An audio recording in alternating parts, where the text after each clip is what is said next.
My business partner, Leo, destroyed our prototype because my end-of-year bonus was bigger than his. So, our board of directors took his bonus and donated it to a homeless shelter in his name. Leo has been entitled since we were interns. Tantrums in meetings, blaming others for his mistakes, demanding the best projects. By year 3, he'd charmed his way into co-leading our tech incubator team, but I was the one doing the real work. He'd call me the workhorse, complaining that he had to do all the boring client-facing work while I got to have fun coding. The worst was when he filed a fake HR complaint against me, claiming I was creating a hostile work environment. The investigation was over in a day. Zero evidence. He was just manipulating everyone. He'd been escalating for months, once even smashing a test unit after a failed demo. We'd warned him then. This year, our team developed a revolutionary new app. It was my brainchild, my code, but his vision, as he called it. The day before our big launch, the bonuses were announced. I got a check for $50,000. Leo opened his, $25,000. He stormed out of the office, nearly crying about how undervalued he was. An hour later, he came back into the lab holding a spreadsheet. I ran the numbers, he sneered. I want the other $25,000 in my account. Now. Our boss told him he was being ridiculous. That's when he completely lost it. I'd left the only working prototype on the charging dock. Leo grabbed it and with a scream of pure rage hurled it at the concrete wall. It shattered on impact, the screen exploding. Our boss grabbed him as he tried to storm out. I picked up the pieces of our year's work,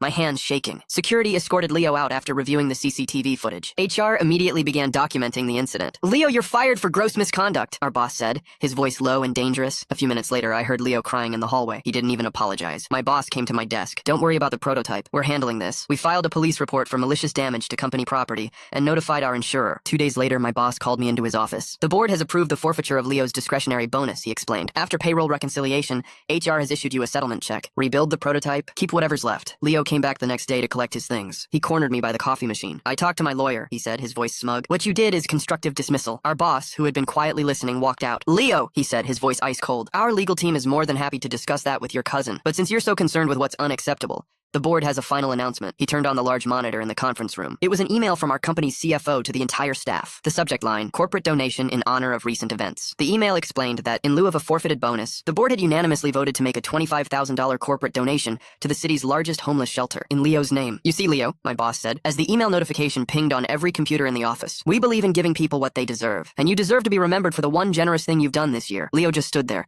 his mouth hanging open, as a quiet, stunned applause broke out. He was finally facing a real consequence. For a moment, I saw a man so hollow that his only identity was entitlement. I almost felt bad. Almost.